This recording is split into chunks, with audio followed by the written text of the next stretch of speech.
श्रोते हो, नमस्ते. आपल्या सर्वांना शुभ दिवस.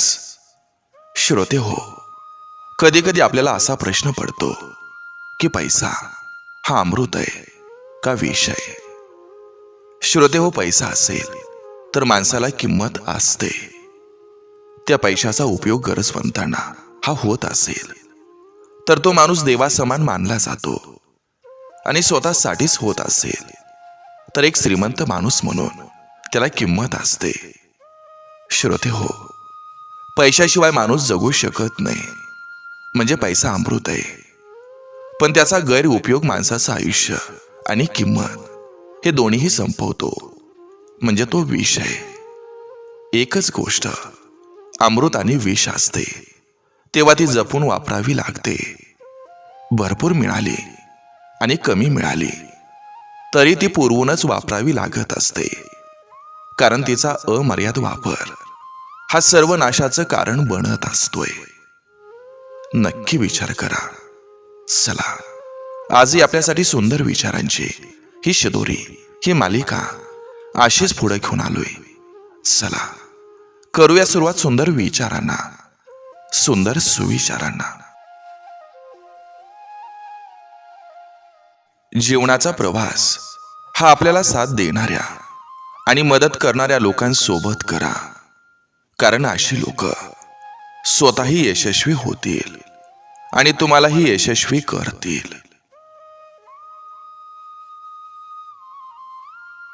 शांतता हे प्रत्येक प्रश्नाला दिलेलं सुंदर उत्तर असतं आणि संयम हे परिस्थितीला दिलेलं प्रतिउत्तर असतं.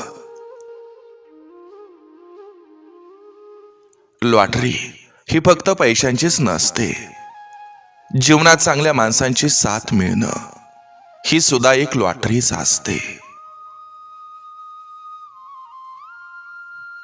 जो कमावतो त्याला माहिती असतं काय काय सहन करावं लागतं. ज्यांना आयतं भेटतं त्यांना वाटतं पैसा म्हणजे हाताचा मळ आहे. काही लोक खोटं हसून आणि खोटं बोलून जग जिंकतात आणि काही लोक खरं हसून आणि खरं बोलून स्वतःचे आयुष्यही हारतात. अहंकार हा 5 गोष्टींचा असतो: संपत्ती, सौंदर्य, ताकद, ज्ञान आणि कुळ. या 5ही गोष्टींचा अहंकार मानवाच्या पदरी अडचणी, दुःख, अशांती आणि निराशा जन्माला घालतो. तुमच्या पहिल्या विजयानंतर विश्रांती घेऊ नका. कारण दुसऱ्या प्रयत्नात तुम्ही अयशस्वी झालात तर तुमचा पहिला विजय केवळ नशिबाचा भाग होता असं म्हणायला अनेक जण सज्ज असतात. असं कुणी पण कोणाच्या आयुष्यात येत नसतं.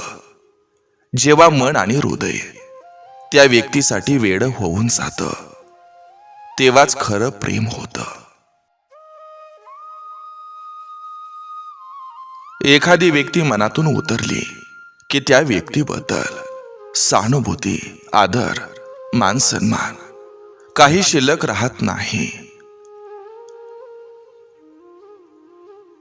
काहीतरी चांगलं मिळवल्यावर प्रत्येक जण हसतो, पण खरं आयुष्य तोच जगतो जो खूप काही गमावूनही हसत असतो. पोट भरलं की पोटावरून हात फिरवतात आणि मन भरलं की पाठ फिरवतात. अतिशय हट्टी आणि इगो असणाऱ्या माणसांच्या नादी लागणं, त्यांना चूक बरोबर समजावणं म्हणजे स्वतःच्या पायावर धोंडा पाडून घेण्यासारखं असतं. त्यापेक्षा आपली सहनशक्ती वाढवणं हे केव्हाही उत्तम असतं.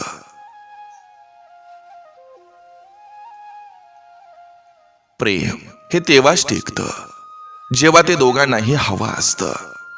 मग ते टिकवण्यासाठी दोघं भांडतातही आणि एकमेकांना समजूनही घेतात.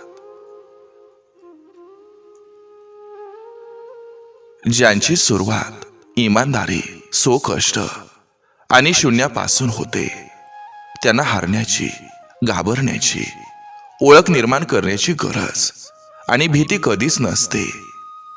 त्या सर्व गोष्टी आपोआप मिळत असतात. आपल्याला किती लोक ओळखतात याला महत्व नाही, तर ते आपल्याला का ओळखतात याला महत्व असतं. 7 ही तोपर्यंत द्या जोपर्यंत तुमच्या भावनांची किंमत एखाद्याला असेल. प्रेम वगैरे काही नसतं. सगळा फसवेगिरीचा खेळ असतोय. जे आज तुम्हाला बोलतात, तुझ्याशिवाय नाही राहू शकत, उद्या तेच तुमच्या भावनांचा खेळ करून दुसऱ्यासोबत आनंदानं आयुष्य जगत असतात. माणसाला एखादी गोष्ट करायची असेल तर मार्ग सापडतो, आणि करायची नसेल तर कारण सापडतात. एखाद्यावर हक्क हा तेव्हाच दाखवला जातो जेव्हा ती व्यक्ती पूर्णपणे आपली असते. आयुष्याच्या तराजूत अनुभवाचं वजन हे नेहमी जास्त असतं. समोरच्या व्यक्तीचा दर्जा कळल्यानंतरच त्याची योग्य ती किंमत ठरवा. कारण ईश्वराच्या चरणी अर्पण होणारा पवित्र नारळ हा सुद्धा कधी कधी दुर्गंधयुक्त नासका निघत असतो. प्रेमात निसर्ग आणि निसर्गात प्रेम सापडायला सर्वप्रथम भावना जिवंत असाव्या लागत असतात.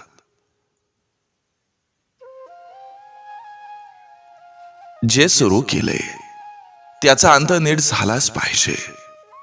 वाईट माणसं जिंकली तरी चालेल, पण चांगला माणूस हारला नाही पाहिजे. वाघाला पाहून कुत्री फक्त लांबून भुंकतात, पण कधी चावत नाहीत.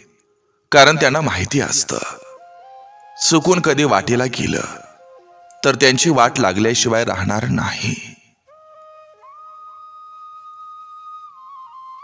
मिळालेला जन्म सार्थकी लावण्यासाठी प्रेरणादायी माणसांची गरज असते, आणि तीच गरज आपल्या आयुष्यात आलेल्या चांगल्या माणसामुळे पूर्ण होते.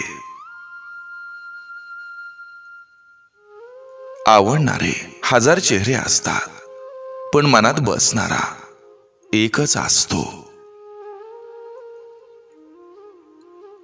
साखर आणि मिठाची किंमत त्याच्या शुभ्र रंगावरून नव्हे तर चवीवरून कळते. त्याप्रमाणे माणसाची किंमत त्याच्या गोड बोलण्यावरून नव्हे तर शुद्ध कृतीवरून कळत असते. सहानुभूतीला नुसता जिभेचा ओलावा पुरत नाही, त्यासोबत हृदयाचाही ओलावा असावा लागतो. लोकांबरोबर किती छान वागा, तरी ते आपला वापर त्यांच्या गरजेनुसार आणि मूडनुसार करत असतात.